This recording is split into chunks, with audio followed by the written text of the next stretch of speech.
We both know that this review is redundant. It doesn't matter what I say in the next few minutes, you're going to see Baahubali to the conclusion anyway.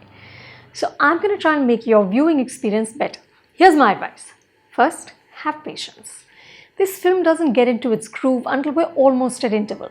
The first hour is spent in setting up the character of Amarendra Baahubali, who is director SS Rajamouli's version of Lord Ram. He is the very definition of Maryada Purushottam. But he also has the strength of a Marvel superhero and an ability to flirt. In one scene, the princess who he loves, Devasena, is so dazzled by him that she stumbles. Amarendra extends his massive biceps so she can walk over them and mischievously asks, "Aapka dhyan kahin aur tha?" Their love story has power, but it just takes too long to get going. Baahubali 2 is also a sensory overload. There is just too much spectacle. The camera is constantly soaring and swooping on landscapes created by computers.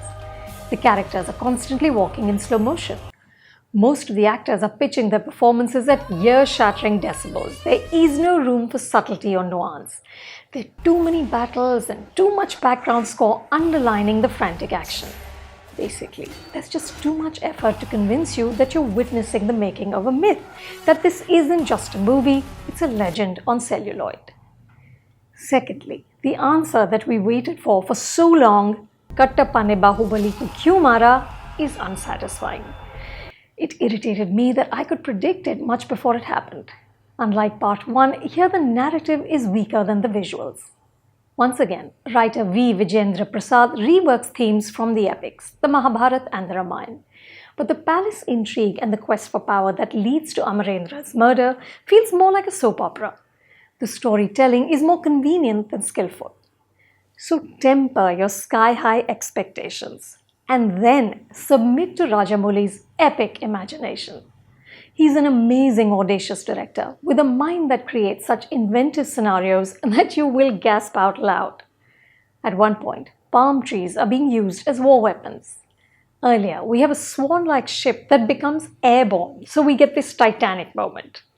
In another scene, archery becomes courtship. Amarendra teaches Devasena how to shoot 3 arrows at a time, even while they're being attacked. I haven't seen this since that killer sword fighting scene in Jodha Akbar. Rajamouli also seems to have a great fascination with blood. We see it dripping off many surfaces and faces in close-up and slow motion, lovingly shot by ace cinematographer K.K. Senthil Kumar. Writer Manoj Muntashir has also done a fine job of translating the dialogue. But it is a lot to take in and you will get restless. You might even feel a bit battered, but you won't get bored. I really enjoyed watching Prabhas. The canvas is pure Amar Chitrakatha fantasy, but his performance feels real and it grounds the film. Sathyaraj as Kattappa is also gold. The women, Anushka Shetty, Ramya Krishnan and Tammanah Bhatia, are strong but one note. So is Rana Daggubatti.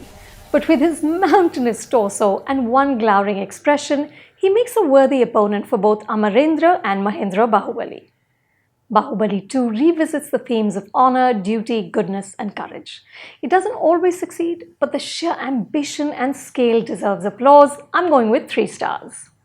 For more reviews like this, subscribe to Film Companion Reviews, and for everything else that's film related, go to Film Companion.